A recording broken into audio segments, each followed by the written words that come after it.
Nick Woerner is going to be the player playing Rug Delver against Justin Uppal's Shardless Bug, very similar to Jerry Thompson's list from the Invitational. Nick Woerner's got a very simple Rug Delver. Pretty stock Rug Delver list, has the 4 Stifles, 3 Spell Pierce, 2 Spell Snare. He does have a main deck Sylvan Library, which has sort of fallen out of favor. So we're going to get to things right in the middle of the action. A pair of 6/7 Tarmogoyfs for Justin Uppal here in this 3rd game, while Nick Woerner has the 3/2 Flyer in the form of Insectile Aberration and... Oof. Shard. Yep, Shardless Agent is going to get countered by Red Elemental Blast, but he's still going to get to Cascade into Baleful Strix. That is which is the perfect card to be able to hit. Monstrousness there. Boom. Baleful Strix draw.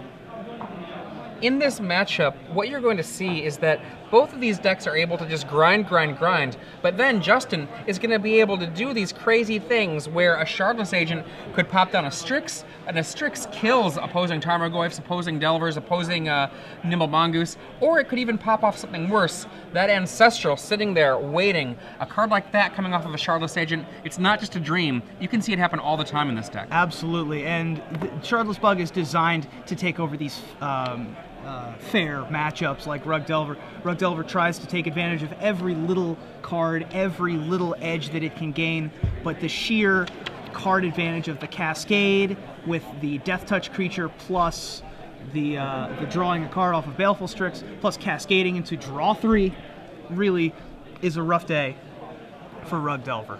One of the things that are the costs to playing a Shardless Agent-based deck, it's pretty simple, really. The major cost is that you don't get to cast cheap counterspells. There are no Spell Pierces in his deck. There are no Spell Snares. Why? Because you don't want to flip one over to a Shardless Agent.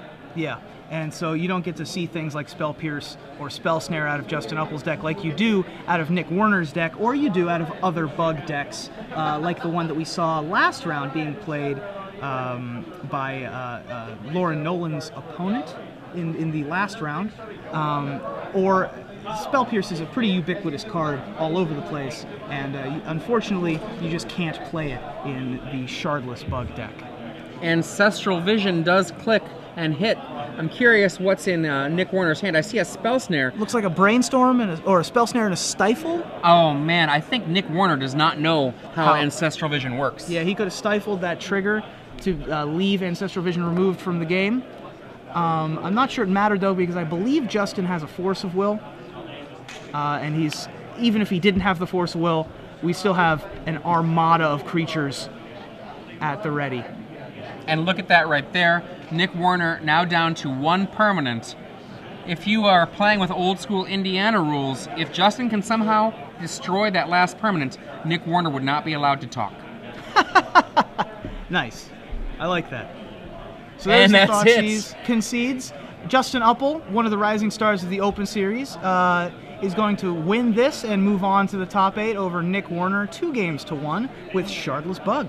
Now, I know that Justin is one of the people that Chris Anderson has been friends with for quite a while. I'm kind of curious if he is also an Indianapolis area player or not. I believe so. Justin is still in high school.